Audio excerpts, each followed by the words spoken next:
Hey, how's it going? We're going to be going over how to find standard deviation and variance using Google Sheets. Here I have a list of data. It's the weights of pumpkins, and I can see that my data actually starts in the second row, so I don't have 14 data points, I have 13 data points. That's going to be an important thing to keep in mind. There is faster ways to find standard deviation and variance, but I'm going to show you the step-by-step process to hopefully show a better understanding of what standard deviation is, where it comes from, and then how we can use it. So my first step for standard deviation is to find the average of my data. I'm going to type in equals average, and it might auto-populate my data. If it doesn't, I can type in my data is from A2 until A14. I'll hit enter, and it gives me my average. Now what I'm going to do, I'm going to copy this number. I'm going to write it up here because I want to find the difference of each data point from that average. So here I'm going to say equals 13.85 minus A2. I can click on it and it will say, take the value in A2. If I hit enter, it'll do that subtraction. From here, I'm going to drag this down to apply it to everything, and I can confirm that if subtracting the average from each of these points, I get these different values. Some are positive, some are negative. So again, this column is the difference from the mean. Then, in my column C, I'm going to square the differences. I'm going to square them. I do that by saying equals this box, B2, raised to the second power. So I'm going to use the caret key. That's Shift 6. It gives me the caret key. I'll hit enter, and I can confirm that it has squared it. I know that 5 squared is 25, so 5.15 squared, it's a little bigger. Notice the negative went away. When squaring a number, a negative times a negative does make a positive. All of our numbers are now positive, and they are squared. Notice that the farther away a number is from the average, the bigger the square gets. If it's really close, the smaller the square of the number gets. Remember what we talked about in class, about how if something is farther away from the average, its difference is now considered to be weighted more. We've squared it, so now it has more significance in our squared values. From here, I'm going to find the average of these square values.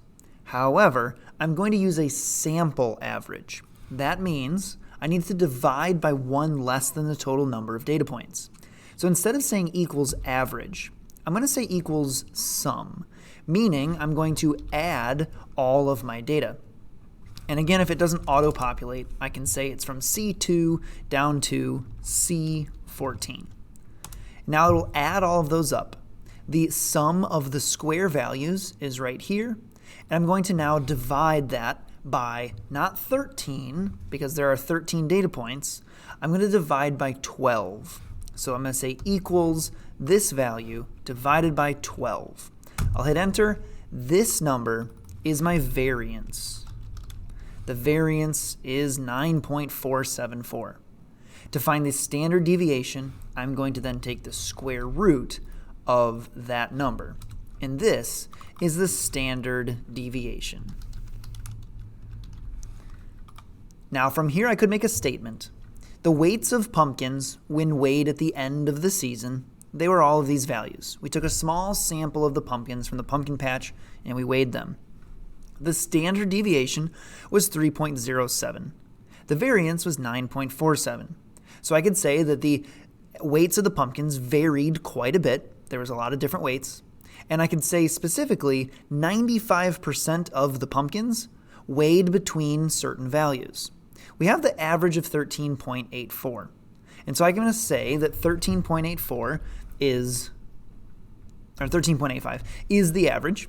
And if I add one standard deviation, so let me do that, 13.85 plus the standard deviation, of, I'm going to say equals here because I'm going to have it change it. So 13.85 plus the standard deviation gives me one standard deviation above, and I'm going to say the same thing here, equals 13.85 plus, or minus actually, minus one standard deviation.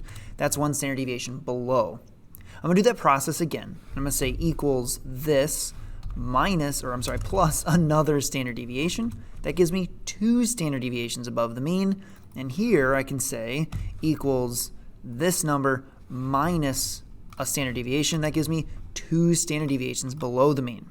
So now I can make this statement that 95% of the pumpkins in the patch are between 7.7 pounds and 20 pounds. That is based on the 2 standard deviations away from the mean. That's how I can calculate variance, standard deviation, and draw some information or analyze the data a little bit to find out 95% being 2 standard deviations away from the mean. Let me know if you have questions. Thanks for watching.